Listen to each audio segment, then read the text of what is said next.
Greetings and welcome back to room 303 in our chats with Emily as we are calling our readings through the poetry of Emily Dickinson contained in the Johnson edition. We're now turning to poem 389 and then right after it 390, and in both of these poems Emily will deal with this topic of death, and it is going to be interesting to study how in both of these poems she'll play that game of death. Obviously, death is one of the central motifs of our study of the poetry of Emily Dickinson.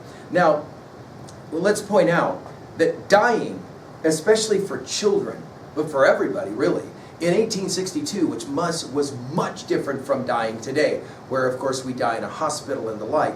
Usually you died in the very bed that you had slept in all your life, and we're going to pay attention to the eye for detail that Emily has in this poem. There's been a death in the opposite house. Now, our assumptions are that you've been following our stuff at learnstrong.net, down that left-hand side, Chats with Emily, our playlist. I'm hopeful that you've already worked through our set of introductory comments. I'm hopeful that you've worked through the preceding 388 poems. We just finished 388, Take Your Heaven further on. If you have, then you know that Emily has already treated this topic of death and dying a number of times in a number of her poems. Now, what do we say about great poets? Great poets, they don't tell as much as they love to show. And I think this is a classic example. For example, I'll just set you up to it. Pay attention to what happens to the mattress in this poem. Now, notice the focus as well is on the house where a child has died. And then, of course, how the dynamic project, once the child has died, is happening in and around the house.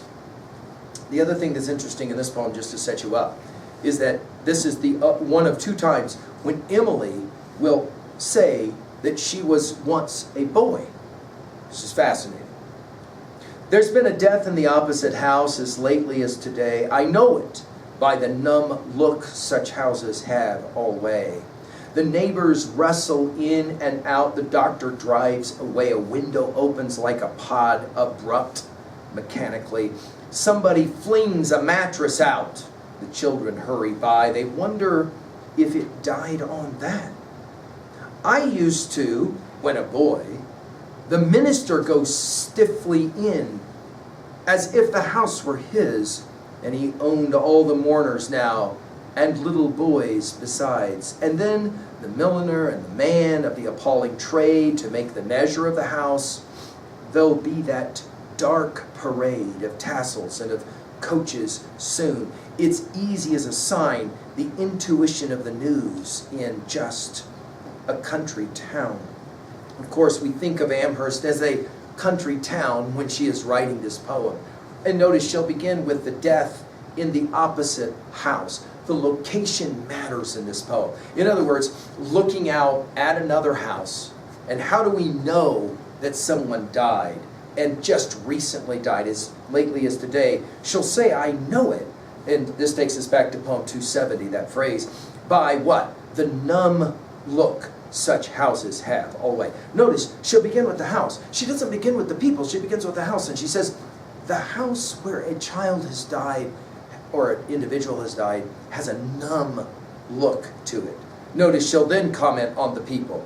And notice the movement of in and out and the way in which in and out is factored in this poem. The neighbors rustle in and out. The doctor drives away. Again, in 1862, you don't go to the doctor comes to you. A window opens like a pod, abrupt, mechanically.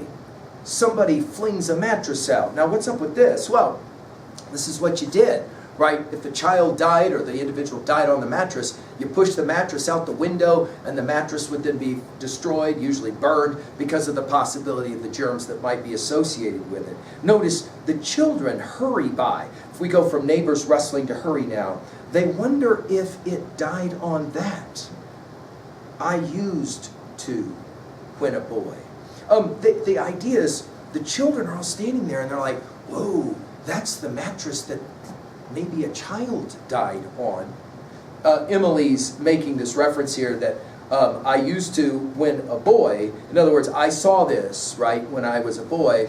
This will take us to poem 986. Yet when a boy, she says, I more than once at noon have passed. And in a letter to Ned, Emily will say in letter 571, Mother told me when I was a boy that I must turn over a new leaf. So Emily playing the game of taking the role of the boy. Then she'll go to the minister. Goes, notice it is stiffly in, again back to the in and out observation, stiffly. In other words, she says the minister has a certain role to play, just like the house is numb, the minister now. As if the house were his, it's now the time for the minister to take over. Some have read this as Emily's sarcasm towards religion. As if the house were his, and he owned all the mourners now. Owned is an interesting word.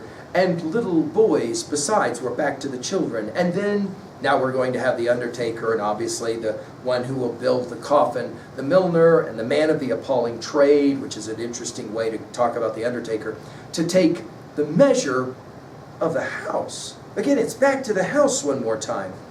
There'll be that dark parade, of course, the funeral, of tassels and of coaches soon, and we'll get, obviously, Emily's referencing of coaches as it relates to funerals and the like.